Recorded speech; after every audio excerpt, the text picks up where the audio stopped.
Ang programang ito ay rated SPG. Striktong patnubay at gabay ng magulang ang kailangan. Maaaring may masiselang tema, lengguwahe, karahasan, sexual, horror o droga na hindi angkop sa... Nakala sa akin si Froilan. Pinapapunta tayo bukas sa office ng lawyer na lolo mo.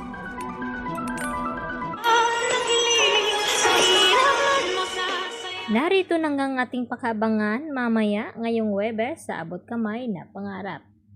Agad ngang sinabi ni Eric dito sa kanyang anak na si Justin na tumawag daw di umano itong si Froilan at pinapapunta sila dito sa office ng attorney ni Don Pepe upang malaman na nga nila kung kanino nga ba ipapamana ni Don Pepe ang kanyang mga ari-arian bago ito maaksidente at makidnap.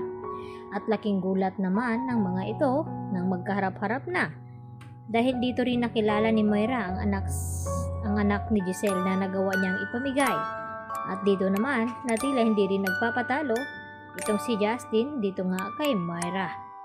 At sinubukan ulit na kausapin ni Giselle itong kanyang anak na si Justin. Subalit ay hindi siya nito nilingon at hindi siya pinansin. At hanggang sa dito na nga na nasa loob na ang mga ito, pati itong si Annalyn ay dito na nga binabasa ng attorney na ito kung kanino nga ipapamana ni Don Pepe ang kanyang mga ari-arian.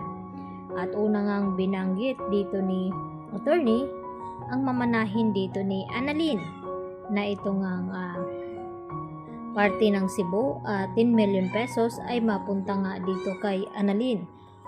At nagtaka naman itong si Moira na kung bakit ipapamana sa anak na sa labas ni Don Pepe itong mga kanyang ari-arian. At nagtanong din itong si Moira kung pati ba naman itong anak ni Giselle ay makikihati ba daw ito sa mamanahin. At hindi naman sinagot ito ng attorney.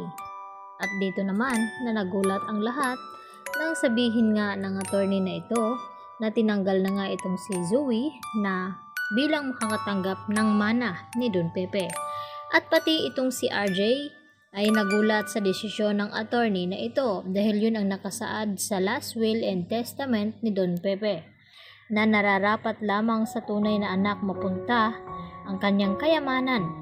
At dahil matalino nga itong si Don Pepe, bago nga siya makidnap at nalaman ang tungkol dito sa DNA test results noon ni Zoe at Annalyn na hindi niya tunay na apo itong si Zoe, agad nga na pinapagawa niya dito kay Kinito ang mga papeles kung saan mailipat na nga sa kanya-kanya mga pangalan. At dito rin nabanggit ng attorney na ito na kaya daw hindi pinamanahan itong si Zoe dahil hindi daw pala ito tunay na tanyag. At gulat na gulat itong si RJ nang malaman niya ang mga iyon. Dahil ang ibig sabihin ay hindi niya tunay na anak itong si Zoe. At malalaman na nga nila ngayon, pati itong si Annalyn ay magugulat sa kanyang malaman na malaking pera ang kanyang makukuha dito sa pamana ng kanyang Lolo Pepe, lalo na ang mga ari-arian nito.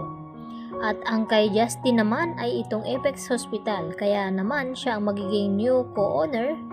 At ipakilala naman siya dito ni Giselle at RJ dahil yun nga ang ipinamana sa kanya ng kanyang Lolo Pepe dahil hindi pa nga nakakabalik itong memorya ni RJ. Samantala, nag-aalala naman itong si Carlos Benitez dahil sa gusto mangyari ni Lynette na papuntahin nga itong si Zoe dito sa kanyang bahay upang makausap ng personal ni Lynette at matulungan kung ano man daw ang pinagdadaanan na problema ngayon. Kaya agad na itini-text dito ni Carlos itong si Zoe upang balaan na baka tatawag si Lynette sa kanya at papuntahin siya rito.